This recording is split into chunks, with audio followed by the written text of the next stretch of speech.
Hi, ButchFemmeDiscussion. My name is Jess, and I'm kind of filling in today.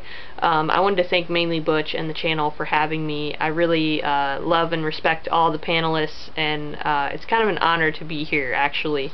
I've been watching you guys since the beginning, and the channel's just gotten better and better. So, thank you for having me.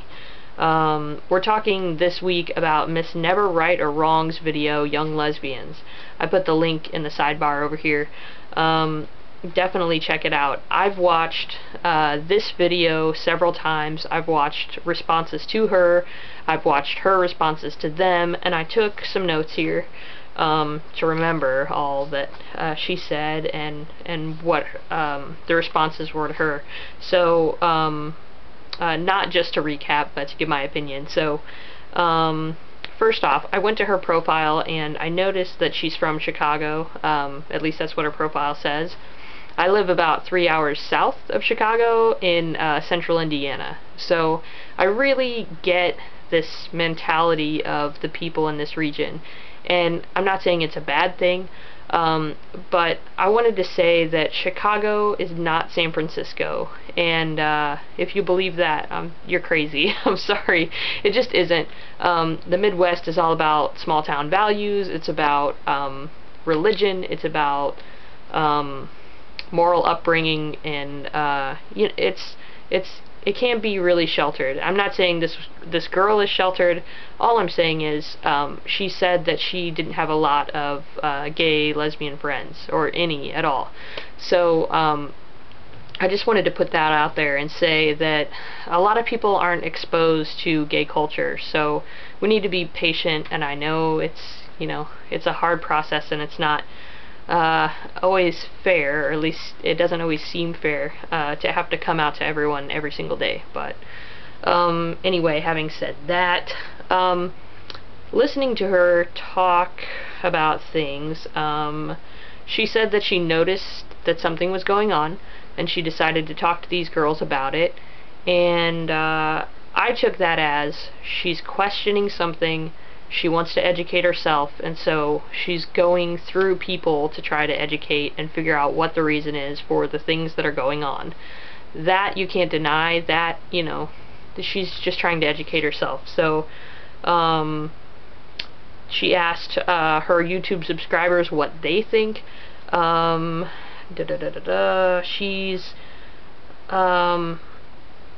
okay, the other thing about her video that kind of bothered me, there were a couple of things that really bothered me, but one of the big things is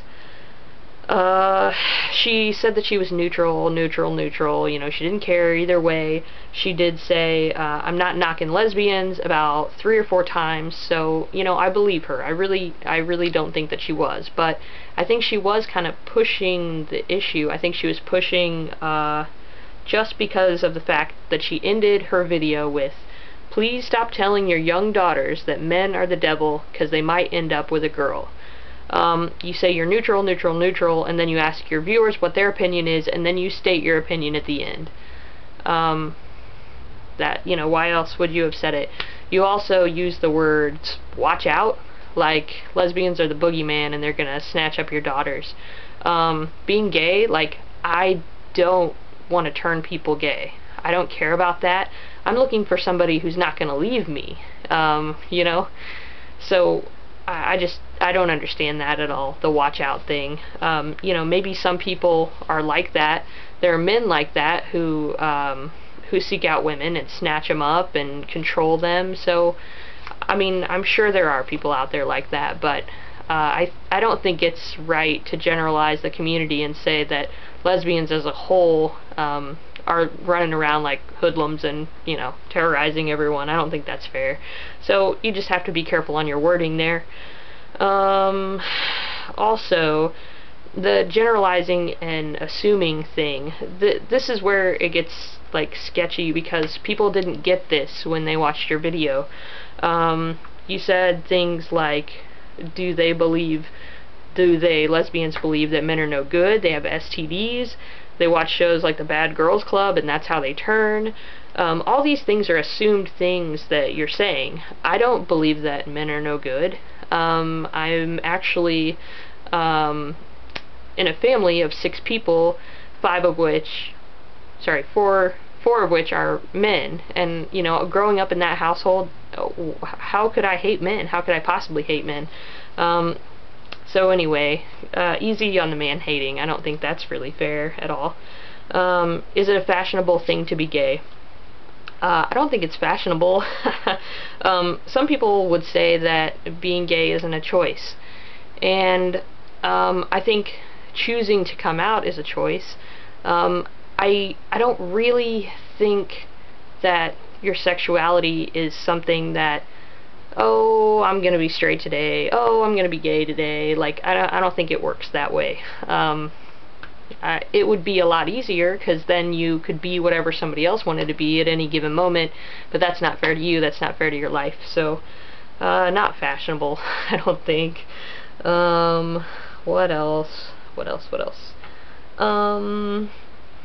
Also, I wanted to say, I don't know if you are an educator. I don't know, just from what people have said, if you're hanging around young girls a lot, if you are an educator of those young girls, I would be careful when talking to them about this subject not to out them.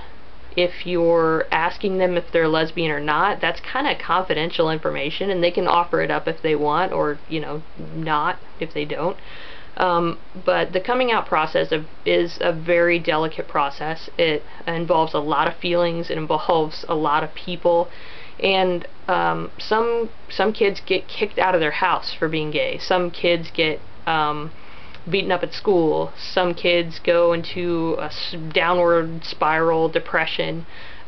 Teenagers are that way anyway, and if you're talking about the 10 to 18 crowd, you're definitely walking on some hormones there. So I'm just saying that you have to be careful not to push them to that point. They're going to come out when they need to come out, and it's totally not fair to rob them of that. I came out about 1.5 years ago, and that process was really hard for me. I dated a guy for 5 years. We were going to get married, we were going to get the house, and he helped me figure out that that's not what I wanted, and that I was living a lie. And I don't know, I think that you need to figure that out in your own time. Just a little comparison, and maybe this isn't a good comparison, but people find God at different times in their lives if they choose to believe in God, or you know, it's not something that somebody does for you, and you know, it's hopefully not the case. So let me make sure there's nothing else that I wanted to talk about. Yeah, so in closing, I just wanted to say thank you for having me, but also I think we just need to be careful as a community how we handle topics like this. There is ignorance out there, and I don't mean ignorance in like you're stupid kind of way. I mean ignorance in like you don't know, so you don't know how to talk about it, and it's kind of our job, because it's our thing, because we know about it, to educate people about it. And I think we have to do that in a delicate way. I know it's not fun, but I think it's kind of our place, because we know. So anyway, that's my opinion for this week. Thank you guys for watching and listening, and I'll try not to wear a hat if I do this again, so you can see what I actually look like. But yes, thank you for having me, and maybe I'll see you around. Bye guys.